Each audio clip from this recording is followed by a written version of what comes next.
స్వయం ప్రతిపత్తితో పనిచేయాలి. మనం చూసాం ప్రధానమంత్రి నరేంద్ర మోడీ రాజస్థాన్లో ర్యాలీ జరుపుతుంటే ఆ ర్యాలీ అయ్యేంత వరకు ఎలక్షన్ కోడ్ ఉండకూడదని చెప్పి విలేకరులను పిలిచి 3 గంటలు వెయిట్ చేసి నోటిఫికేషన్ డిలే చేశారు. గుజరాత్ ఎన్నికల కొరకు నోటిఫికేషన్ డిలే చేశారు. బెంగాల్లో బీజేపీకి ఉపయోగపడేలా దేశమంతా 7 దశల్లో ఎన్నికలు జరిపితే బెంగాల్లో 8 దశల్లో ఎన్నికలు జరిపారు. అంటే భారతదేశం అంతా ఎన్నికలు జరపడానికి భద్రత ప్రాబ్లం లేదు, ఒక బెంగాల్కి వస్తుందా? ఎందుకు? అక్కడ మోడీ అమిత్ షాలు ఎక్కువ కాలం ప్రచారం చేయడానికి వీలుగా. సో ఇలా ఎన్నికల కమిషన్ అధికారంలో ఉన్న పార్టీకి అనుకూలంగా మారడం. ఇక సిబిఐ, ఈడీ, ఐటీ లాంటి కేంద్ర ప్రభుత్వ సంస్థలు అవి పెట్టిన కేసుల్లో 95% 95% ప్రతిపక్ష నేతలపైన. అంటే ప్రతిపక్షాలపైన కేసులు. ఒకవేళ ప్రతిపక్షాలు ఎవరైనా కేసులు ఎదుర్కొంటే వారు మళ్ళీ బీజేపీలో చేరితే ఏ కేసులు ఉండవు. ఇది మనం బెంగాల్లో సువేందు అధికారి నుంచి మొదలుకొని ఇక్కడ వరకు మనం చూసాం. సో దేశమంతటా ఇదే ట్రెండ్ కదా.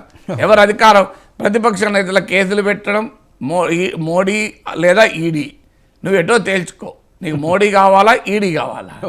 సో ఆ దశకు కేంద్ర ప్రభుత్వ సంస్థలు, పార్లమెంట్ చూడండి, అసలు ఆశ్చర్యం వేస్తుంది. 45 లక్షల కోట్ల ప్రజల సొమ్ము బడ్జెట్ను 4-5 నిమిషాల్లో ఆమోదించారు. అసలు బడ్జెట్ ఎంత సుదీర్ఘంగా చర్చ జరగాలి. మొన్న చూడండి, ఇది మన ఐపీసీ, సిఆర్పిసిల్ని సవరించే అత్యంత కీలకమైన చట్టాన్ని ఎలాంటి చర్చ లేకుండా ఆమోదించారు.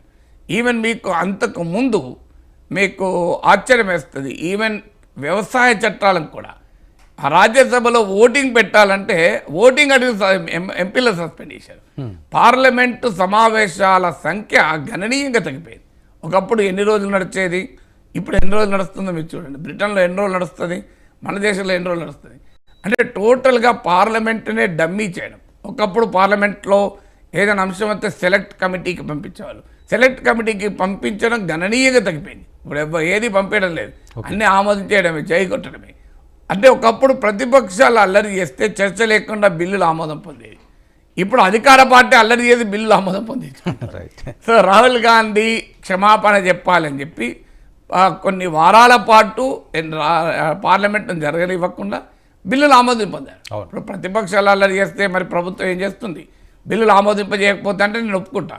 ఇక అధికార పార్టీ అల్లరి చేసి ఆ అల్లరిలోనే బిల్లులు ఆమోదం పొందుతుందని తెలా. అలాగే రాష్ట్రాల హక్కులపైన మనది ఫెడరల్ వ్యవస్థ, రాష్ట్రాల హక్కులపైన ఇష్టారాజ్యంగా దాడి. మీకు ఒక్క ఉదాహరణ చాలు.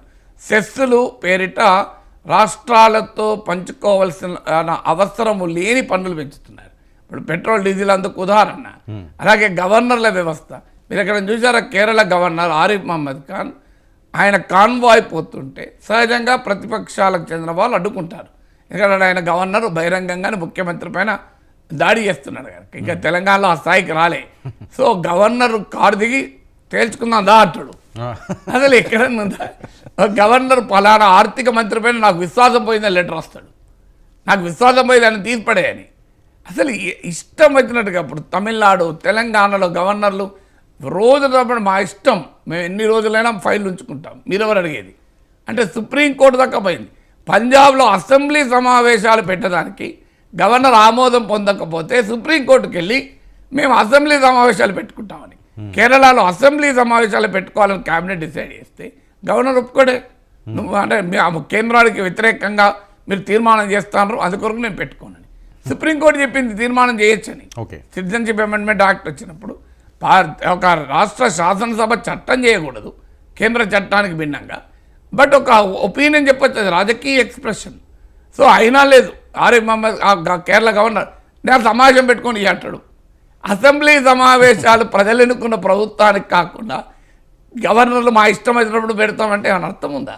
ఇప్పుడు ఫిరాయింపు చట్టం మీకు సుప్రీంకోర్టులో జరుగుతున్న మహారాష్ట్ర ఎపిసోడ్ ఇంతో బ్లేటెంట్గా ఆఖరికి ఆర్మీని కూడా పొలిటిసైజ్ చేయడం, ఆర్మీని కూడా పొలిటిసైజ్ చేసే ట్రెండ్ మన దేశంలో జరుగుతున్నది. సో ఇవన్నీ కూడా డెఫినెట్గా ప్రజాస్వామ్యంలో చాలా ప్రమాదకరమైన ధోరణులు.